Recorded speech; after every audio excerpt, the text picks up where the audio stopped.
이 시간 주신 하나님의 말씀을 보겠습니다. 구약 성경입니다. 욥기 말씀입니다. 욥기 3장입니다. 763면에가 있습니다. 구약 성경 763면 욥기 3장입니다.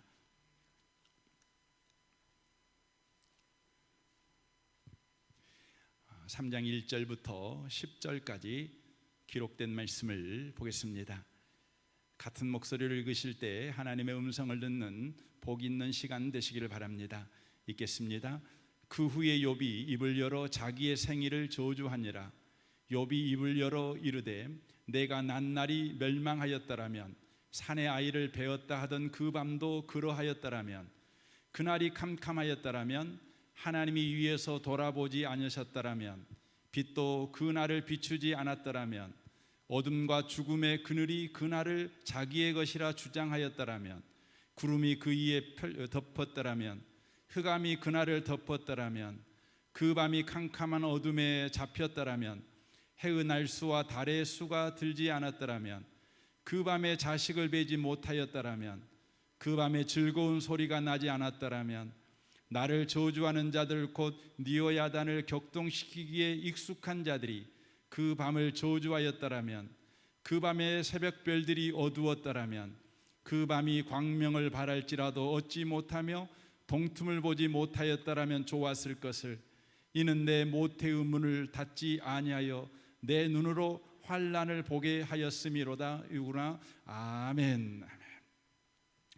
함께 예배하는 모든 분들 가운데 이 말씀의 축복이 함께 하시기를 주님의 이름으로 축원합니다.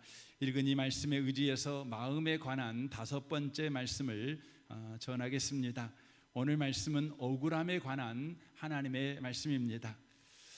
요즘 억울함을 호소하는 사람들이 아주 많습니다. 잘못하기는커녕 오히려 열심히 성실하게 산 것밖에 없는데 왜 나에게 이런 불행한 일이 일어났느냐고 호소하는 사람들이 많다는 것입니다. 억울함은 열심히 성실하게 안 산 사람들에게는 조금 덜한 감정입니다. 그런데 이 억울함은 열심히 성실하게 살아본 사람일수록 훨씬 크게 느끼는 감정입니다. 이 억울함의 문제를 우리는 해결해야 합니다. 이 문제를 해결하기 위해서 왜 열심히 성실하게 사는 사람에게 옳지 않은 일이 일어나게 되었는지에 대한 성경의 대답을 우리는 들어야 되고 알아야 합니다. 오늘 본문의 욥은 억울함 때문에 비명을 지르고 있습니다. 여러분이 금방 읽었던 말씀을 우리가 상기시켜 보면 읽는 그 내내 마음이 어두웠을 것입니다. 마음이 힘들었을 것입니다. 이런 성경을 이렇게 힘들게 교회에 왔더니 이거 읽으라고 그래? 이런 마음도 아마 들었을 것입니다. 욥은 지금 억울함 때문에 비명을 지르고 있습니다. 탄식을 하고 있습니다. 호소를 하고 있는 것입니다. 욥은 잘못하기는커녕 더없이 정직한 사람입니다. 경건한 사람입니다. 성경은 그를 훌륭한 사람이라고 그렇게 인정을 해줍니다. 욥기 1장 1절입니다. 우스 땅에 욥이라 불리우는 사람이 있었는데 그 사람은 온전하고 정직하여 하나님을 경외하며 악에서 떠난 자더라. 이 사람은 동방 사람 중에 가장 훌륭한 자라라고 말씀합니다. 이런 훌륭한 사람이 보상은커녕 다 말로 표현할 수 없는 엄청난 고난을 당했습니다. 삶의 급소를 강타당했습니다. 재산을 모두 빼앗겼습니다.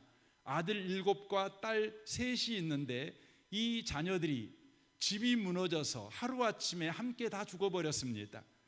자신은 발바닥부터 정수리까지 종기가 나서 미친 듯이 가려워 고통을 호소하는 질병에 걸리게 되었습니다. 욥은 우리와 똑같은 평범한 사람입니다. 누구나 꿈꾸는 소소한 행복을 추구했던 사람입니다. 그리고 이 행복을 지키기 위해 늘 성실하게 조심조심 산 사람입니다. 혹 자신이나 자녀들의 잘못 때문에 이 행복이 깨질까 봐 매일매일 확인하며 점검하며 고치며 살았던 사람입니다. 욥이 기대하고 바랬던 행복은 가족 모두 건강하고 하는 일이 잘 되는 것입니다. 소위 무탈하게 인생을 사는 것입니다. 욥의 기도는 오늘도 무사히였을 것입니다. 그러나 욥이 그토록 추구하고 지키고 싶었던 행복이 폭탄을 맞은 것처럼 순식간에 사라져 버렸습니다. 불행이 폭군처럼 욥의 인생을 인정사정 없이 점령해 버렸습니다. 욥은 너무나 갑작스러운 일이라 처음엔 어리둥절했습니다. 혹시 자기 자신이 무슨 잘못이 있는가 하여 수색견처럼 자신의 삶 이곳저곳을 뒤져보았지만 잘못한 것을 발견할 수가 없었습니다. 욥은 억울했습니다. 그러나 욥은 입술로 범죄하지 않았습니다. 하나님을 원망하지 않았습니다. 욥기 1장 20절입니다. 욥이 일어나 겉옷을 찢고 머리털을 밀고 땅에 엎드려 애배하며 이르되 내가 모태에서 알몸으로 나왔은즉 또한 알몸이 그리로 돌아가올지라. 주신 이도 여호와시요 거두신 이도 여호와시오니 여호와의 이름이 찬송을 받으실지이다 하고 이 모든 일에 욥이 범죄하지 아니하고 하나님을 향하여 원망하지 아니하니라 라고 말합니다. 우리도 어떤 예기치 않는 일이 일어나게 되면 우리도 하나님을 원망하기 전에 하나님 앞에 나아가 기도할 것입니다. 우리를 돌아보는 일을 할 것입니다. 그리하여 하나님께서 우리에게 자비를 베푸셔서 그 고난에서 쉬 구원해 주실 것을 우리가 기대하기 까닭입니다. 그러나 욥이 범죄하지도 않고 원망하지도 않는 믿음의 반응을 보였지만 아무 소용이 없었습니다. 이번에는 욥에게 직접적으로 어려움이 왔습니다. 욥의 몸의 발바닥부터 정수리까지 온몸에 병이 찾아 들어온 것입니다. 이 상황이 너무나 비극적이었고 너무나 잔인했기 때문에 이 상황을 보고 있던 욥의 부인이 욥에게 이렇게 말했습니다. 욥기 2장 9절입니다. 그의 아내가 그에게 이르되 당신이 그래도 자기의 온전함을 굳게 지키느냐? 하나님을 욕하고 죽으라 라고 말합니다. 너 속마음 감추지 말고 속에 있는 말 다 해버려. 하나님 원망스럽잖아. 하나님 밉잖아. 하나님이 이해가 안 되잖아. 하나님에게 지금 실망했잖아. 그거 너 입으로만 안 그런 척 하지 말고 속에 있는 말 다 하고 그냥 하나님과 관계 끊어버려. 이렇게 말을 한 것입니다. 그래도 욥은 범죄하지 않습니다. 10절 보십시오. 그가 이르되 그대의 말이 한 어리석은 여자의 말 같도다. 우리가 하나님께 복 받았은즉 화도 받지 아니하겠느냐 하고 이 모든 일에 욥이 입술로 범죄하지 아니하니라 라고 말합니다. 욥은 끝까지 범죄하지 않았습니다. 원망하지 않았습니다. 억울함을 비명으로 내뱉지 않았습니다. 욥이 왜 이렇게 했을까요? 하나님을 믿었기 때문입니다. 하나님은 분명히 잘못하기는커녕 믿음으로 반응하는 자신에게 은혜를 베푸셔서 이 고난이 속히 지나가게 해 주실 것이라고 생각했기 때문입니다. 바로 하나님에 대한 기대가 욥에게 여전히 남아 있었기 때문에 그렇습니다. 하지만 하나님에 대한 이 기대가 무너집니다. 왜냐하면 맨날 며칠이 지나도 이 고난은 해결되지 않았기 때문입니다. 욥의 인내에 한계가 왔습니다. 하나님에 대한 실망감에 욥은 견딜 수가 없었습니다.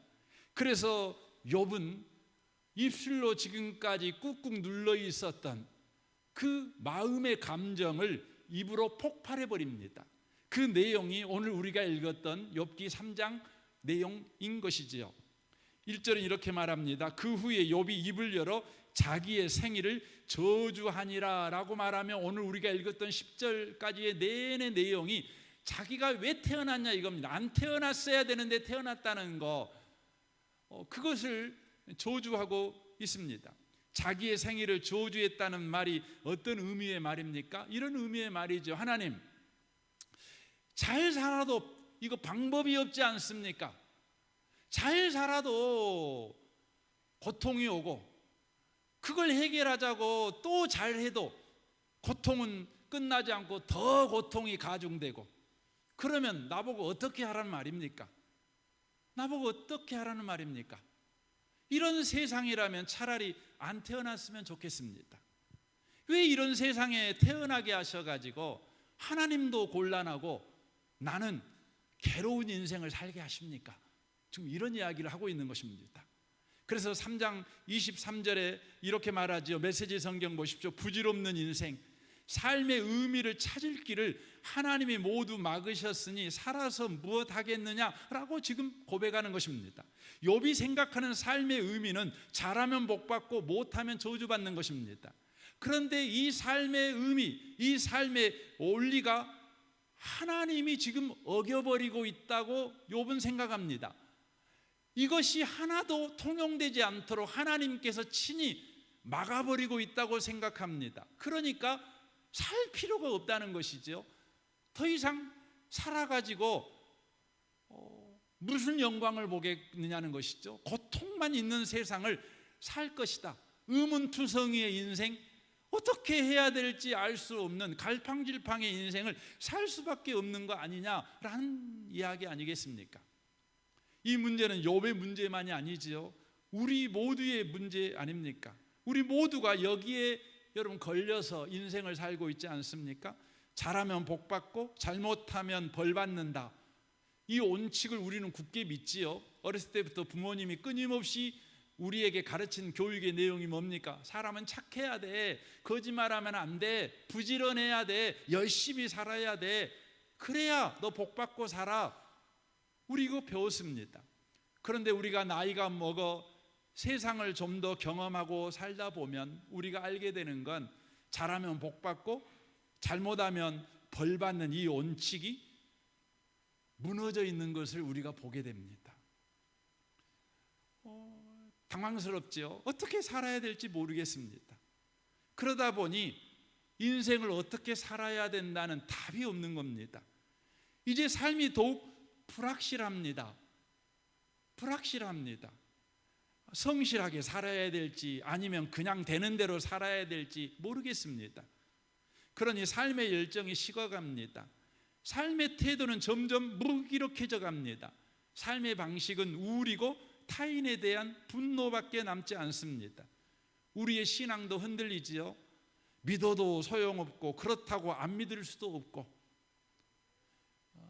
그러니 이제 우리의 신앙은 다만 죽은 다음에 천국 가는 것에만 소망을 두는 것으로 끝인 신앙을 우리가 살아가곤 합니다. 우리는 이 위험한 억울한 감정에서 해방되어야 합니다.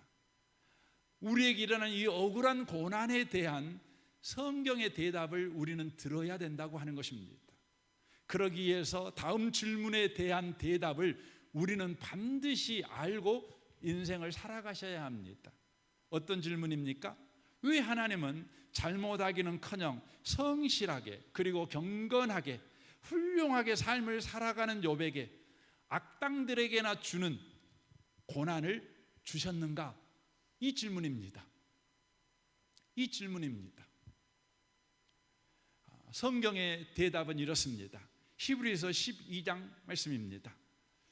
1절입니다. 이러므로 우리에게 구름같이 둘러싼 허다한 증인들이 있으니 모든 무거운 것과 얽매이기 쉬운 죄를 벗어버리고 인내로써 우리 앞에 당한 경주를 하며 믿음의 주요 또 온전하게 하신 이인 예수를 바라보자. 그는 그 앞에 있는 기쁨을 위하여 십자가를 참으사 부끄러움을 개의치 아니하시더니 하나님 보호자 우편에 앉으셨느니라. 너희가 피곤하여 낙심하지 않기 위하여 죄인들이 이같이 자기에게 거역한 일을 참으신 일을 생각하라 라고 말씀합니다. 이 말씀을 정리하면 이런 말씀입니다. 죄를 지은 죄인이 아님에도 불구하고 죄인들이 매 달리시는 십자가의 길을 간 예수를 생각하라. 수많은 믿음의 선배들이 그렇게 승리했다. 그러므로 너희도 현재 당하는 억울한 고난에 대해 그런 방식으로 하여 승리하는 자가 되라. 이런 의미의 말씀입니다. 그렇다면 예수님께서 억울한 고난 가운데 있었을 때 사용한 방식이 뭘까요? 여러분, 욥이 억울하지요. 잘 살았는데 악당들이나 받아야 될 고난을 받았으니 얼마나 억울합니까? 하지만 예수님이 받은 억울함은 욥에게 비교하면 그 크기가 어마어마합니다. 십자가는 어떤 사람이 여러분 매달리는 것입니까? 죄인들이 매달립니다. 그것도 최흉악범들이 매달립니다. 그렇지만 로마 시민권을 가진 자들은 십자가에 매달지 않습니다. 누가 십자가에 매달리냐면 노예 신분을 가진 자 중에서 더 이상 살아서는 안 되는 악하고 악독한 자들이 십자가에 매달려 죽는 것입니다. 예수님이 누구십니까?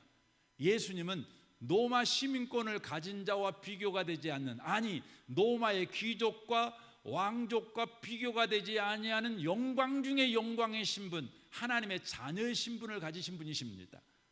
그분은 죄를 짓지 않으셨습니다.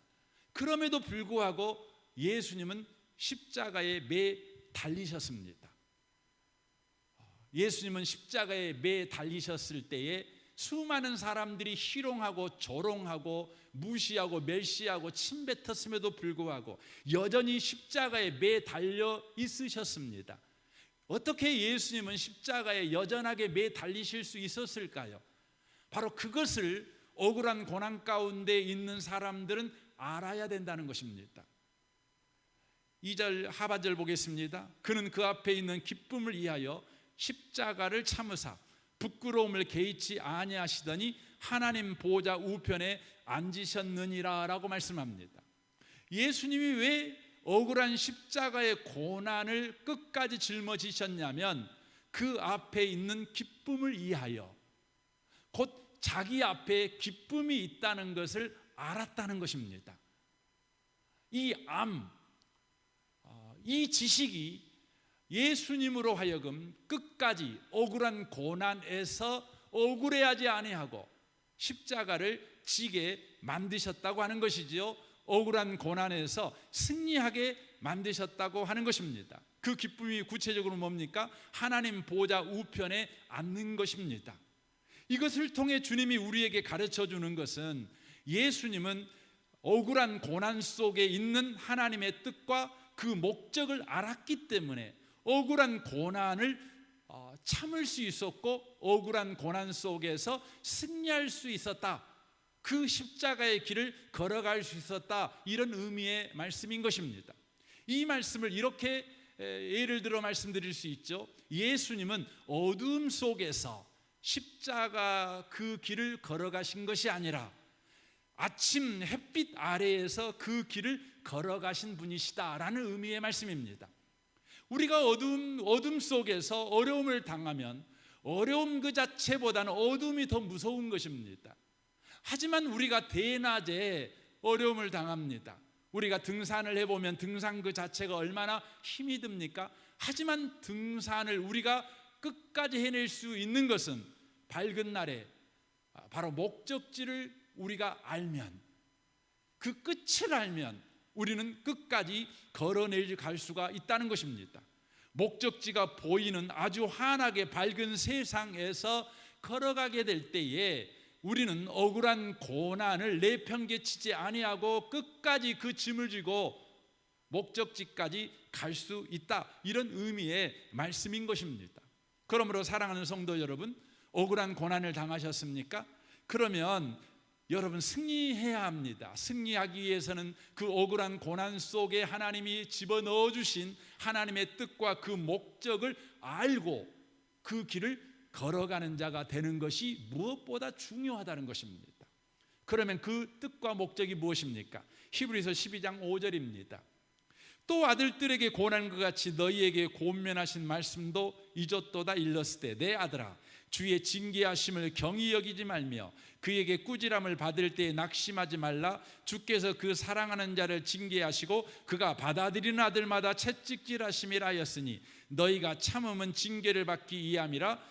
하나님이 아들과 같이 너희를 대우하시나니 어찌 아버지가 징계하지 않는 아들이 있으리요 라고 말씀합니다. 여기 본문에 억울한 고난, 잘못이 없음에도 불구하고 받는 고난을 징계라고 표현하고 있습니다. 징계라는 말의 온상의 의미는 어린 아이를 훈련하여 바른 길로 인도하다라는 의미를 가지고 있는 단어입니다. 그러므로 이 징계라는 단어는 이런 의미의 말이죠. 아버지가 자녀를 성숙한 어른 만들기 훈련을 하는 것이라고 말할 수 있는 것입니다. 징계가 뭐라고요? 아버지가 자기 자녀를 훌륭한 어른 만들기 훈련을 하고 있는 중이라는 의미의 말입니다. 그러므로 우리는 억울한 일을 당할 때마다 두 가지를 기억하는 것이죠. 첫 번째는 하나님이 나의 아버지시다. 나는 그의 자녀이시다. 두 번째, 아버지신 하나님께서는 지금 아버지 노릇을 하고 있는데 자녀인 나를 성숙한 어른으로 만들기 위한 훈련을 하고 계신다. 이렇게 여러분과 제가 기억해야 한다는 것입니다. 여러분, 억울한 일이 일어날 때마다 명찰을 바꾸셔야 한다는 것이죠. 어떻게 명찰을 바꾸라는 것입니까? 바로 어른 만들기 훈련, 이렇게 명찰을 바꾸라는 것입니다. 따라서 한번 해보시겠습니까? 어른 만들기 훈련. 성숙한 어른 만들기 훈련이 억울한 고난이라는 의미입니다. 여러분, 이것을 기억하기 위해서 오늘 히브리서 12장 5절 이하의 말씀에 징계라는 단어를 어른 만들기 훈련이라는 단어로 바꿔서 같이 한번 읽었으면 좋겠습니다. 12장 5절 하반절입니다. 읽겠습니다. 내 아들아, 주의 어른 만들기 훈련 하심을 경히 여기지 말며 그에게 어른 만들기 훈련을 받을 때에 낙심하지 말라. 주께서 그 사랑하는 자를 어른 만들기 하시고 그가 받아들이는 아들마다 어른 만들기 훈련을 하심이라 하였으니 너희가 참음은 어른 만들기 훈련을 받기 위함이라. 하나님이 아들과 같이 너희를 대우하시나니 어찌 아버지가 어른 만들기 훈련을 하지 않는 아들이 있으리요.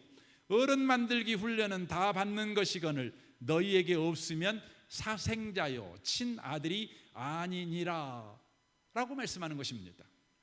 부모의 바람은 뭡니까? 자녀가 어린아이 그 모습으로 여전히 있는 것입니까? 아닙니다. 성숙한 어른으로 자라는 것입니다. 멋진 어른으로 자라가는 것입니다. 여러분, 어른이 되는 것은 누구나 나이만 먹으면 어른이 되는 것입니다. 그러나 성숙한 어른은 훈련 없이는 되지 않습니다. 그래서 히브리서 12장 1절은 이렇게 말합니다. 11절은 이렇게 말합니다. 메시지 성경으로 보겠습니다. 당장 훈련이 즐겁지 않으며 본성을 거스린다고 느껴집니까? 집니다. 그러나 나중에는 틀림없이 좋은 상으로 보답을 받습니다. 잘 훈련받은 사람만이 하나님과의 관계에서 성숙한 열매를 얻기 때문입니다 라고 말씀합니다. 성경이 말하는 성숙한 어른은 누구냐? 나이가 먹어 어른이 된 사람을 말하는 것이 아니라 성숙한 열매가 있는 어른을 의미하는 것입니다. 저는 여러분을 축복합니다. 성숙한 열매를 가진 성숙한 어른들이 꼭 되시기를 바랍니다. 그러면 성숙한 열매가 뭡니까? 고린도전서 13장 11절을 보겠습니다. 내가 어렸을 때는 말하는 것이 어린아이 같고 깨닫는 것이 어린아이 같고 생각하는 것이 어린아이 같다가 장성한 사람이 되어서는 어린아이의 일을 버렸노라 라고 말씀합니다. 성숙한 열매는 어린아이의 일을 버린 사람이 갖는 것이죠. 여러분, 어린아이의 일이 뭡니까? 어린아이들은요 자기 자신만 생각합니다. 타인에 대한 이해와 배려와 사랑이 없습니다. 그래서 어린아이들에게 꼭 일어나는 문제가 뭐냐면 왕따 문제가 항상 있는 것입니다. 여러분, 그래서 어린아이들이 모이면 왕따 문제가 있는 것이죠. 여러분, 유치원에도 왕따가 있고 중고등부에도 여러분 왕따가 있는 것을 우리가 보는 것 아니겠습니까? 그러나 요즘 왕따 문제는 어린아이들만의 문제가 아닙니다. 어른들 세상에도 얼마나 이 왕따 문제가 심각한지 모릅니다. 아파트 단지에서도 직장에서도 심지어 교회에서도 왕따 문제가 흔합니다. 왜 이 현상이 일어날까요? 바로 성숙한 어른이 없기 때문에 그렇습니다. 나이 먹은 어른은 많은데 인격은 어린아이인 사람들이 많다는 것입니다. 성인 아이가 많다는 것입니다. 어린아이의 일을 버려야 되는 것입니다.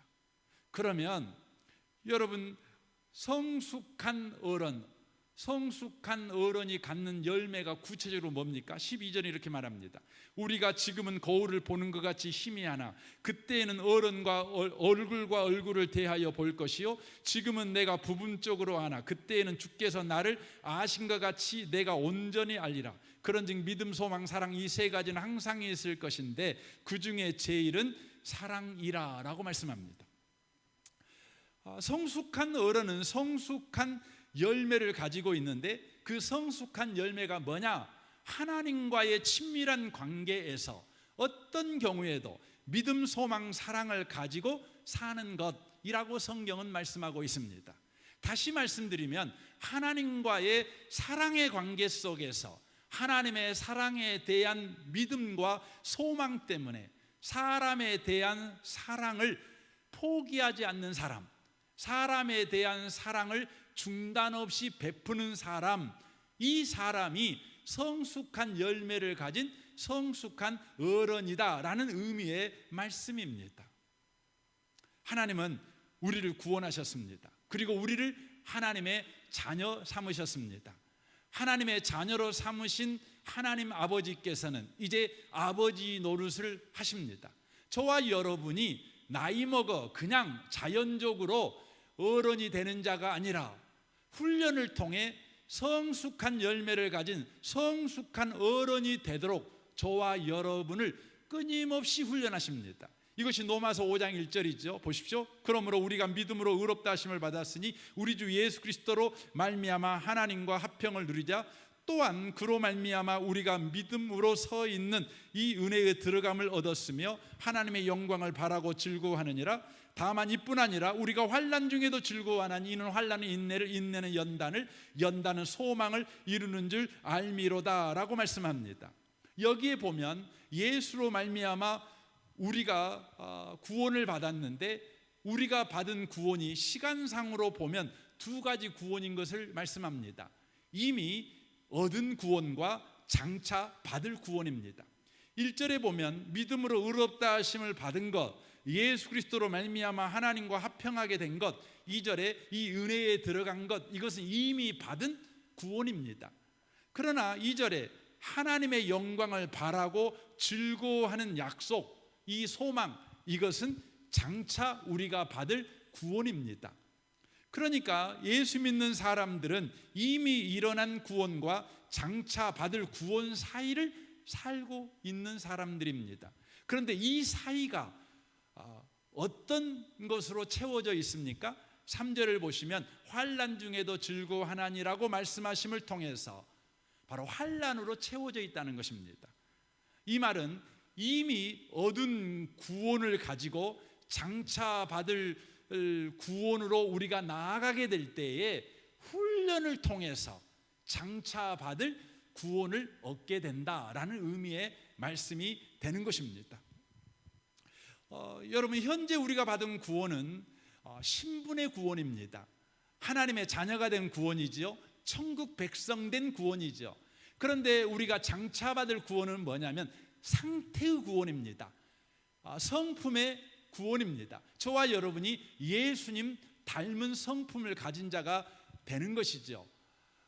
이를 위해서 하나님의 자녀된 신분을 가지고 우리가 환난 속으로 뛰어들어갑니다. 그러면 이 환난이 우리를 바로 장차 받을 구원, 바로 성품의 사람으로 우리를 바꾸어 준다는 것입니다. 그래서 여기 성경은 이렇게 말씀하고 있는 것이죠. 환난 중에도 즐거워하니 이는 환난은 인내를, 인내는 연단을, 연단은 소망을 이루는 줄 알미로다 라고 말씀합니다. 환난을 통해서 인내를, 그리고 그 인내가 연단을 만들어낸다는 것이죠. 연단은 바로 성격, 성품을 만들어낸다는 것입니다. 연단된 성품을 만들어낸다. 그리하여 소망을 이룬다는 것이죠. 소망은 뭐냐면 하나님의 영광이 된다는 것입니다. 이것을 말씀해 주고 있다고 하는 것입니다. 사랑하는 성도 여러분, 예수를 믿었다는 것은 저와 여러분이 하나님의 자녀가 되었다는 것입니다. 하나님은 이제 아버지 노릇을 합니다. 자녀인 저와 여러분을 아이 상태로 여전히 머물게 내버려두지 않습니다. 저와 여러분을 성숙한 열매를 가진 성숙한 어른이 되도록 하십니다. 그 방식은 바로 환난이라는 훈련을 하신다고 하는 것입니다. 이때 저와 여러분이 이런 질문이 생기겠죠. 꼭 환난이어야 됩니까? 좋은 것으로도 우리 성품을 바꿀 수 있지 않겠습니까? 좋은 환경 주면 저 잘해요. 주님, 저 기도응답 척척 해주면 저 넉넉한 사람 됩니다. 환난 가지고 저를 넉넉한 사람 만들겠다고요? 저를 인내의 사람 만들겠다고요? 성품의 사람 만들겠다고요? 꼭 환난이어야 됩니까? 더 좋은 것으로 하면 안 됩니까? 이런 질문을 우리가 당방하게 되는 거 아니겠습니까? 그 질문에 대한 대답이 이겁니다. 신명기 32장 11절입니다. 독수리가 보금자리를 흔들어 놓고 바닥거리며 떨어지는 새끼를 향해 내려와 날개를 펼쳐 받아 올리고 그 죽지로 업어 날리듯 야에 홀로 그를 인도해 주실 때에 어느 다른 신이 그와 함께 하였더냐라고 말씀합니다. 어미 독수리는 새끼 독수리를 모질게 훈련시키십니다. 모질게 훈련합니다. 새끼 독수리가 잘못한 것도 없는데 보금자리를 부셔버립니다.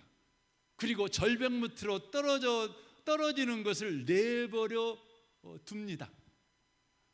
잘못해서 그런 거 아닙니다. 왜 그렇게 하는지 여러분과 제가 알 것입니다. 그렇게 함으로 말미암아 새끼 독수리가 독수리의 영광과 정체성을 알고, 아니 독수리의 영광스러운 삶을 살아내는 자로 그가 준비되는 것입니다. 그리하여 이 하늘을 날아오르는 자가 되는 것입니다. 그러므로 새끼가 절벽 밑으로 떨어지는 것은 추락하는 것이 아닙니다. 날아오르는 연습을 하고 있는 것입니다. 어미 독수리는 새끼 독수리가 땅바닥에 떨어지기 직전에 손살같이 내려가서 다시 등에 업고 높이 올라갑니다. 그 이유는 뭡니까? 새끼 독수리의 보금자리를 흐트러버리고 그가 절벽 밑으로 떨어지는 것을 내버려 두는 것은 새끼 독수리를 죽이기 위한 목적이 아니라 독수리의 영광, 독수리의 정체성을 가진 자, 창공을 나는 자로 훈련시키기 위해서입니다. 그러므로 어미는 떨어지는 새끼 독수리를 날개로 잡아가지고 다시 높은 데로 올라갑니다. 그리고는 고생했다, 음료수 좀 먹어라, 오늘은 푹 쉬어라, 이렇게 안 합니다. 다시 또 모질게 떨어뜨립니다. 수없이 반복합니다. 언제까지요? 그가 홀로 날아오를 때까지.